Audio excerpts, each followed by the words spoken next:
Rated T for teen. SEGA.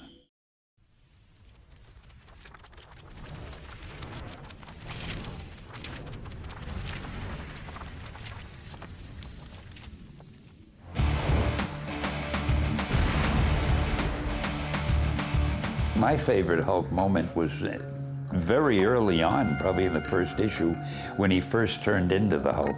Because I had told Jack Kirby, who was the artist, great artist, I had said, now remember, I want to get this man to become a huge, strong-looking monster, but he still has to look man-like and not too gruesome. You know, he's almost a good-looking monster, but he's not really good-looking. And I figured, what is Jack possibly going to do with that? And when he drew the change from Bruce Banner to the Hulk, I just loved it, and I'll never forget that. Showing the Hulk really getting enraged and being able to do things that are, above and beyond even, the rest of the Marvel Universe. I mean, he's just, he is the strongest there is. Hulk can weaponize anything in the environment that he can come across. We're gonna throw you right into the action. The Incredible Hulk is all about rage and destruction. So in order to bring this unique character to life, the development team at Edge of Reality in Austin, Texas, began with the basics. There's definitely the signature moves that the Hulk does. The big ground pound move, sonic clap move.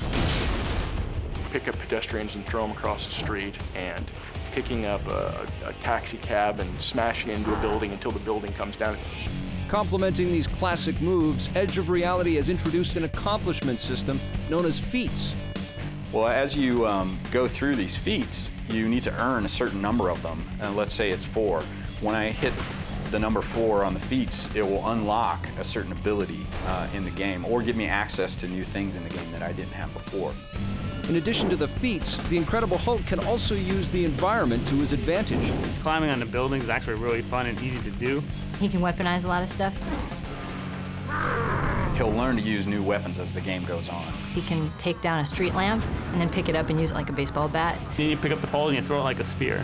He has this kind of bull rush move. We get your rage meter high enough, and he's just kind of sprinting through the streets of New York, and anything that comes in his path just doesn't survive. You can rip a bus apart, and then he'll have like 2 pieces on each hand, and he can punch with them and throw things around that way. Everyone wants to take down a building sometimes, and everyone wants to be able to smash robots halfway across the city. He creates a lot of damage. In order to provide the Incredible Hulk with such a huge playground, the development team had to tackle perhaps the biggest challenge of them all. It's an open world kind of gameplay in Manhattan, so go and do whatever you want. You have this city that is filled with an enormous amount of content. Go and do stuff, and we'll have the city react to whatever you just did. It's one thing to build Manhattan, it's another thing to build a Manhattan that can be fully destructible. We're being able to make a much more alive and full New York City than we had ever before. So we've got a full New York City you can go and explore, you can, smash, you can do missions inside it, you can go and help people, you can throw taxi cabs, whatever it is you like to do. We've actually purchased a model of Manhattan from a company that does work for NASA and for other government agencies, and we're basing New York City on that. So our Manhattan is extremely realistic. This real-world Manhattan may have been a huge undertaking, but the end results are more than worth it. You're going to be able to climb to the top of a building and knock somebody off and pick up a piece of debris and throw it down, jump down, follow it, create a crater in the ground, and essentially wreak havoc in the city.